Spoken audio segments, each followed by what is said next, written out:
25, 26, 27. Let's keep going. Can you tell I'm losing it? All right. So here we go. 25, 26, 27. 25 is all of like a page. So we'll go over that pretty quickly. Remember in chapter 24, Tom has died. And so chapter 25 is pretty much the whole town of Macomb has pretty divided thoughts on the whole thing.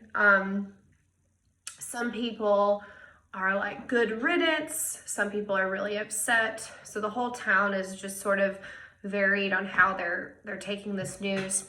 So Mr. Underwood, he is the editor of the town newspaper, the Macomb Tribune.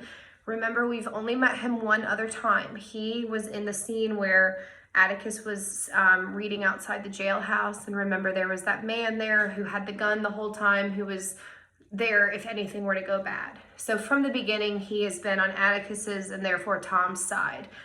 So he is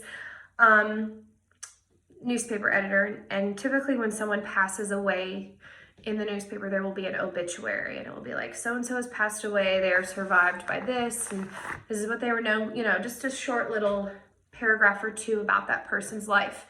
So Mr. Underwood decides to write one, and you can tell he's very, very upset about the news. And it's a pretty scathing, you know, that we're all guilty of killing him by naming him guilt, by saying he was guilty in that trial. We all had a role in that. And he compares, once again, he compares Tom's death to like a child shooting a songbird. So it kind of connects back to our title of, remember when we talked about what the title of To Kill a Mockingbird is like, mockingbirds are not pest birds. They don't ruin your garden.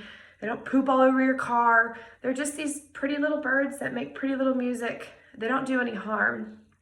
And so to go out and shoot something that isn't bothering you is a sin. And so he compares Tom's death to that. He's saying, this is like a hunter going out and shooting a songbird. It didn't deserve to die. It's a complete injustice. So once again, we're seeing that connection to the title. That's all really chapter 25. It's like all of one page. So that brings us up to chapter 26. It is school time because in this chapter, Scout goes back to school and Dill is not present. Remember, Dill only comes home for the summers. I actually don't think Dill's really in the rest of the book because the rest of the book is during school time. So, Atticus kind of slyly brings up to the kids that he knew about the pants incident the whole time. So my question is, how did Atticus know? He says like, well, we both know that Mr. Nathan Radley will shoot at any shadow he sees, even if it only has size 4 footprints. So the night that they went into the house and there was the gun and then the pants, the children left little footprints leading to the house and back. And they were size 4. So they were like child's size feet. So he knew the whole time and he never told them. So he knew by footprints. All right, so in this chapter, Scout is in school again. And this chapter, she has a new teacher named Miss Gates. And this book, you know, remember this is set in the 30s. So this book is kind of congruent of when Hitler was rising to power. And so he was sort of becoming a more and more prominent figure that people were talking about. So in this chapter, Miss Gates goes on this rant about Hitler.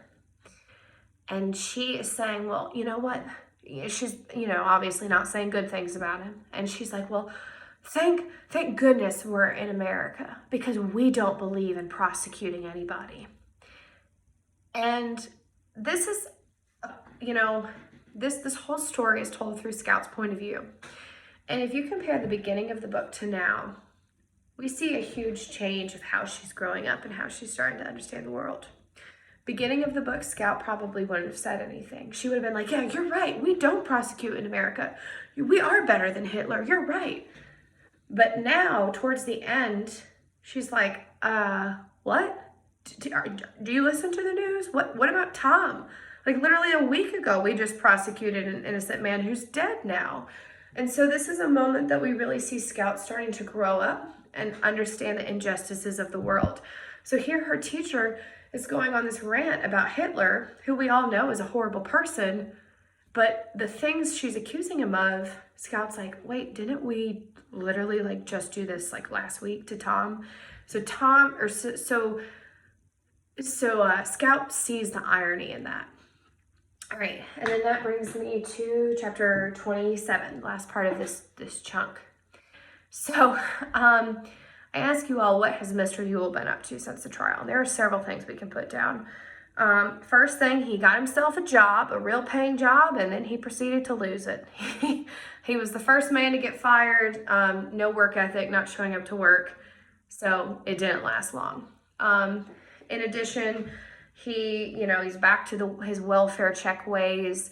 He's telling everyone it's Atticus's fault. He's going to get Atticus. He has not let that vendetta, that gripe down. He's still out to get Atticus.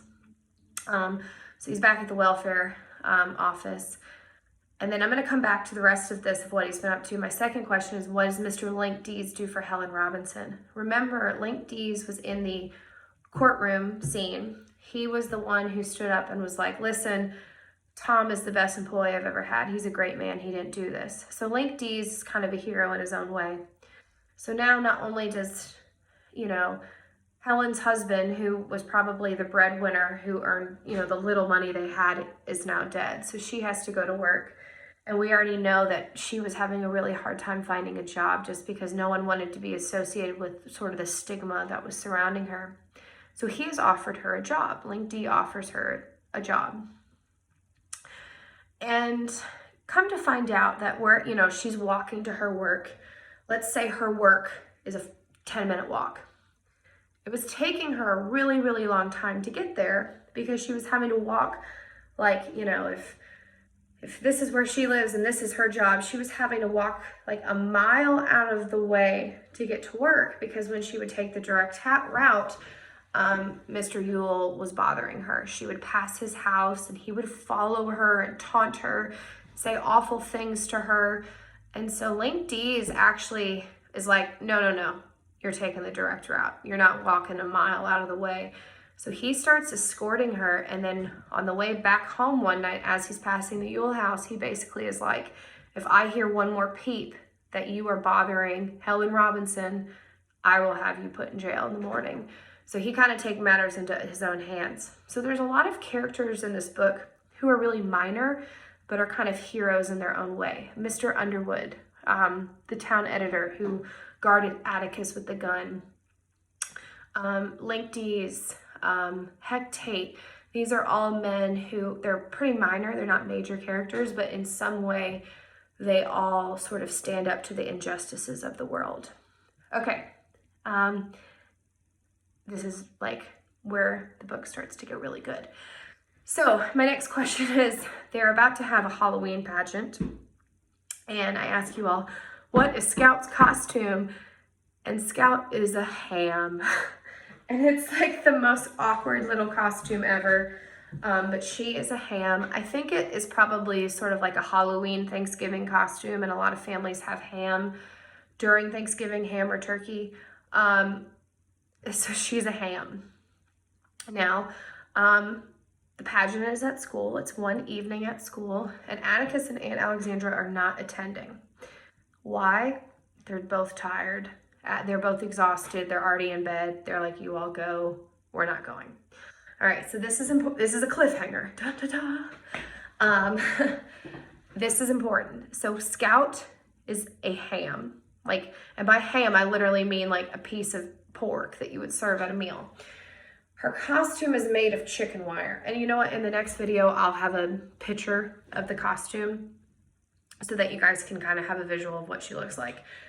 But the costume is like basically this giant dome that's supposed to look like a ham that would sit at a table.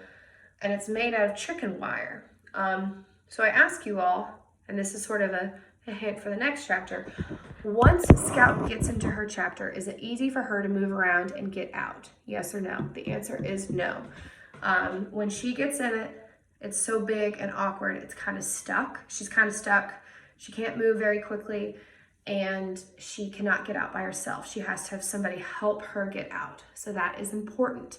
You need to know that in this weird costume she's wearing, which I will have a picture of in the next video so you can visualize it, she's not very mobile. Cliffhanger, what could that mean?